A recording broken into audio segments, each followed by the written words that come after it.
Bapak Ibu, hari ini temanya adalah sembuh. Jadi sembuh dan utuh. Nanti kita mau terima hari ini tentang kasih setia Tuhan. Next. Tuhan mau kita menjadi pribadi yang utuh sekarang dan masuk ke 15 tahun ke depan. Karena ayatnya di Yohanes 3 ayat 16. Biasanya dalam bahasa bahasa Indonesia, bahwa barang siapa percaya dia terima hidup yang kekal. Tapi versi The Message dikatakan, this is how much God loved the world. Bagaimana Tuhan mencintai dunia ini. He gave His Son, His one and His only Son. Dia memberikan satu-satunya putranya pada kita. And this is why, so that no one need to be destroyed. Dia bilang harusnya tidak ada orang yang mestinya binasa, karena dia sudah kirim putranya yang tunggal. By believing, dengan percaya kepadanya, by believing in Him, anyone can have a whole and lasting life. Setiap kita bukan hanya terima kehidupan kekal, tapi kita terima hidup yang utuh. Tuhan sungguh-sungguh mau kita utuh dan kuat sampai 15 tahun ke depan. Kita tetap on track dan sampai glorious finish. Next. Ada hati. Kita tahu selama hidup kita dari kecil sampai remaja, dewasa, menikah, punya anak, punya pelayanan pekerjaan. Kadang-kadang kita luka. Kadang luka itu cuma diplester. Jadinya cuma hati yang diplester. Kadang-kadang masih bocor, ganti plester lagi. Tapi kadang luka kita perlu dijahit.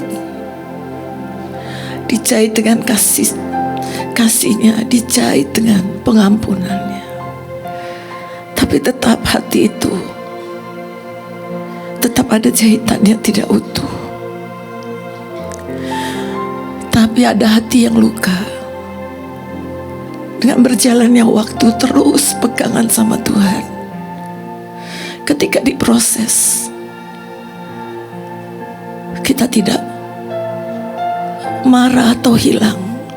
Karena saya percaya setiap ujian, setiap proses yang kita lewati, ketika kita pegangan Tuhan, menghasilkan yang ilahi, menghasilkan sesuatu kekuatan, menghasilkan yang tidak pernah kita pikirkan.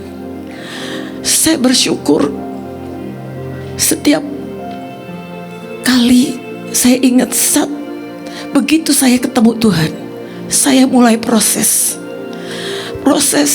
suami tiba-tiba jadi berubah sama sekali. Jadi saya gak mengerti, jadi suami yang saya tidak kenal dan tiba-tiba digoda orang lain. Ketika saya tahu, karena ini iblis yang tidak mau, karena iblis tahu destiny saya akan jadi apa. Karena dia pernah menjadi malaikat jatuh, dia kira-kira bisa ngerti. Dan dia coba mengganggu saya, ngecewakan saya. Bayangin, saya ini dari bungsu 6 bersaudara. Saya dicintai keluarga saya dicintai banyak orang, karena saya ini pintar cerita, pintar ngomong, pintar bersahabat. Tapi saya pegangan Tuhan. Saya lihat itu menghasilkan yang ilahi. Makasih. Menghasilkan yang ilahi. Saya makin dekat dengan Tuhan. Ketika saya bersyukur bilang, Tuhan, kalau gak ada suami yang kayak gini mungkin saya hilang. Karena sebetulnya tadinya saya mungkin bisa menikah dengan konglomerat, dengan anaknya, dengan banyak dokter. Harusnya saya menikah dengan mereka.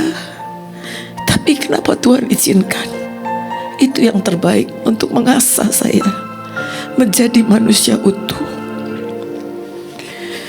Kita gak tahu hati kita yang mana. Hari ini kita mau belajar ciri-ciri orang yang ciri-ciri orang yang tidak utuh.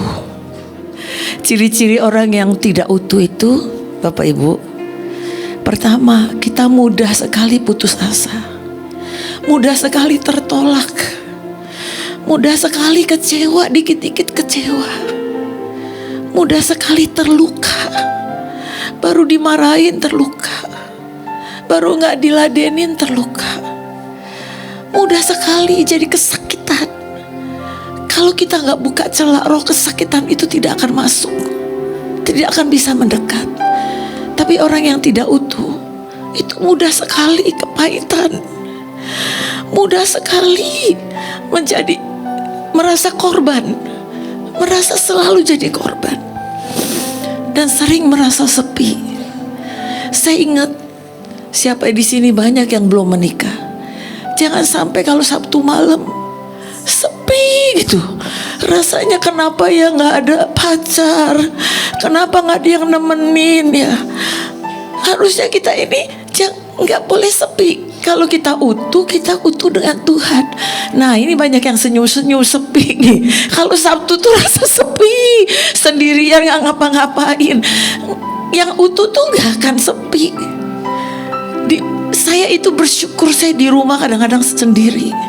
Saya nikmati Tuhan. Saya tahu ada malaikat. Saya nikmati ketika saya masuk, saya baca buku, saya apa, saya tahu. Saya nggak rasain saya sendiri. Dan kadang-kadang ada yang merasa gini, Tuhan tuh udah nggak pernah jawab doaku. Tuhan, kenapa aku miskin sampai hari ini? Bahkan saya pernah dengar ada orang muak dengan miskin, muak jadi miskin. Ada orang muak dengan semua hubungan orang tuanya, yang terus ribut. Karena kita muak juga dengan suami, dengan istri.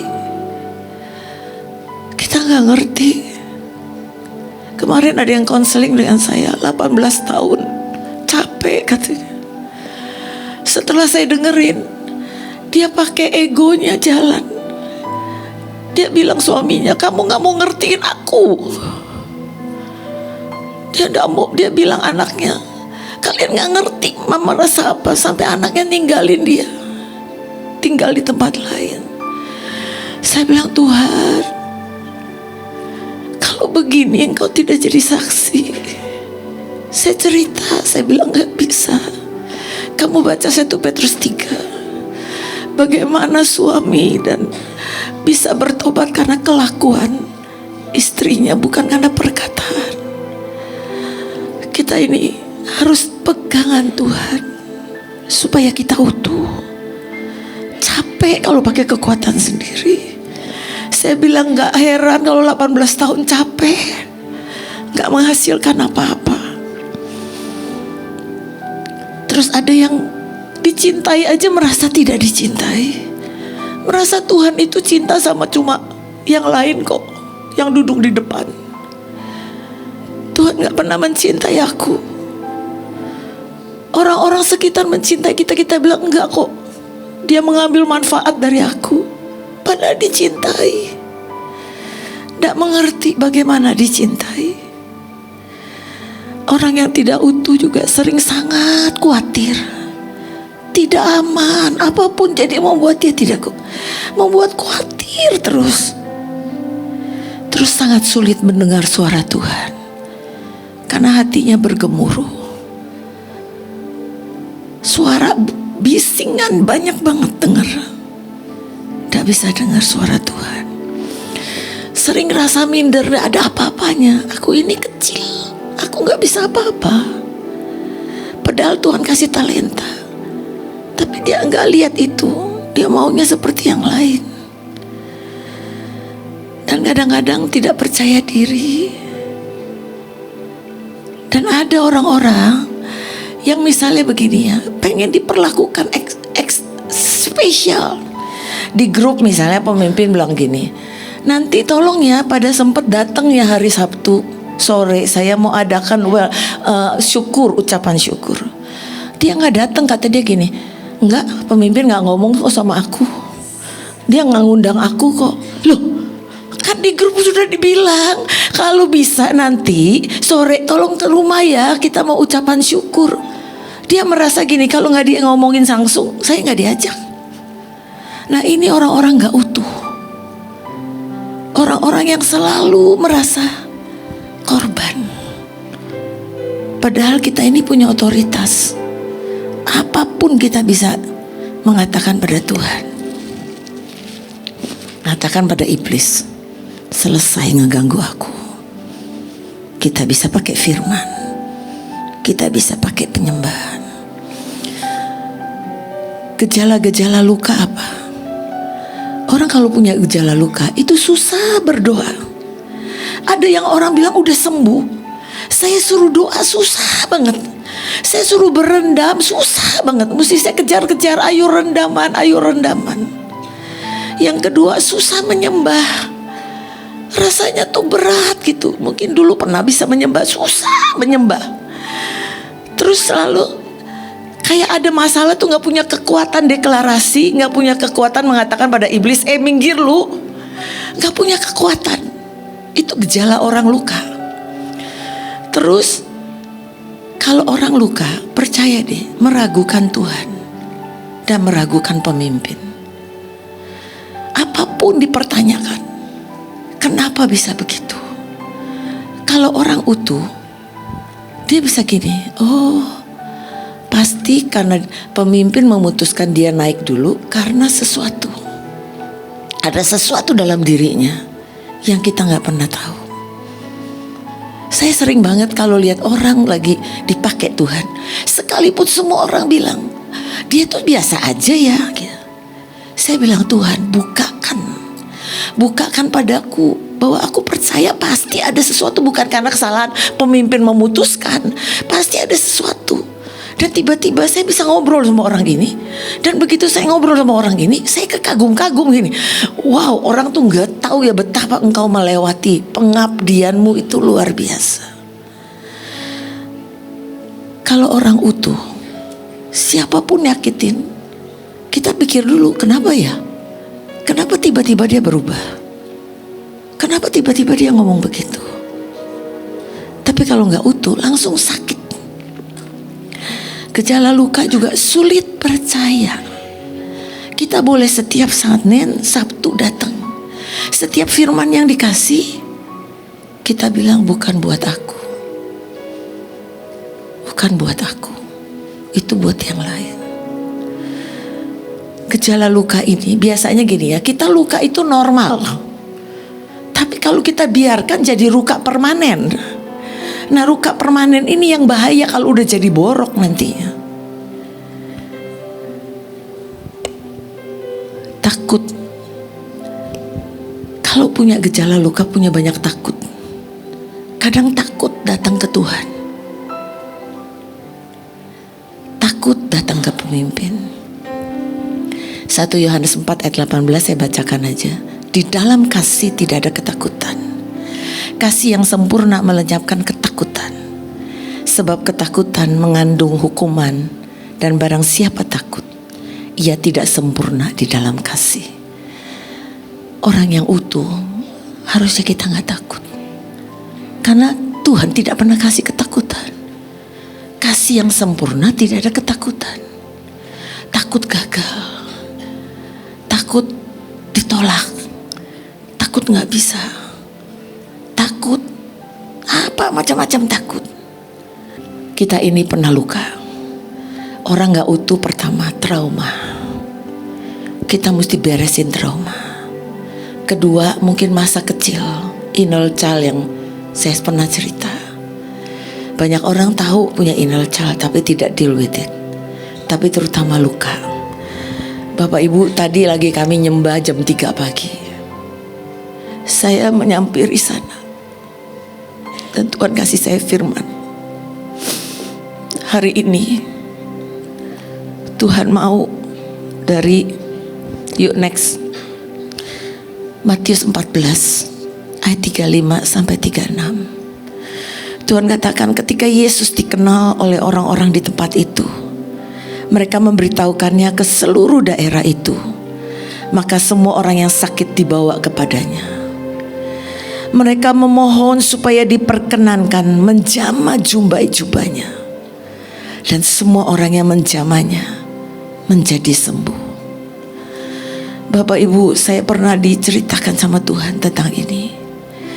Bahwa ketika Yesus dikenal, orang-orang bilang ada Yesus penyembuh.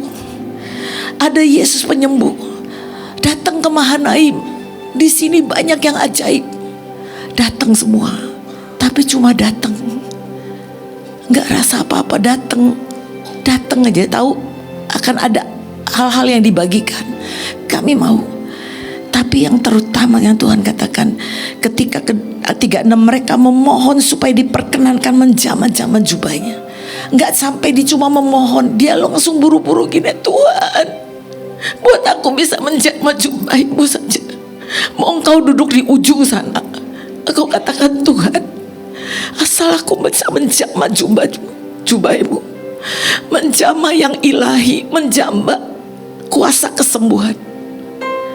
Kita tahu perempuan pendarahan 12 tahun di tengah kerumunan, dia tahu dia ini sudah pendarahan. Dan kalau orang pendarahan itu dibilang najis zaman itu, boro-boro bisa mendekat ke Tuhan Yesus. Tapi hatinya mengatakan, asal ku jamah jubahmu. Dia mendekat waktu dia pegang. Tuhan Yesus menoleh, siapa yang menjamah jubahku? Karena ada kuasa yang keluar dari jubahku. Ada orang yang begitu ingin, aku mau sembuh Tuhan, aku mau sentuh yang ilahi, aku mau jamah Tuhan. Sampai Tuhan aja rasa ada kuasa yang keluar. Bukan cuma ada yang jamah. Muridnya bilang ini, siapa yang menjamah? Orang segitu banyak orang menjamah, mana kami tahu yang jamah kuasa keluar. Tapi Tuhan tahu ada satu yang menjamahku. Dan aku tahu kuasaku keluar, perkenananku keluar. Ada yang menjamah. Nanti kita sama-sama akan menjamah jubah Tuhan. Hari ini apapun kondisi kita, mungkin masalah keluarga yang belum selesai, mungkin masalah keuangan yang belum selesai, mungkin masalah hutang yang belum selesai, banyak masalah. Kita akan menjamah jubah Tuhan. Sebentar akan dilanjutkan dulu, baru kita akan doa.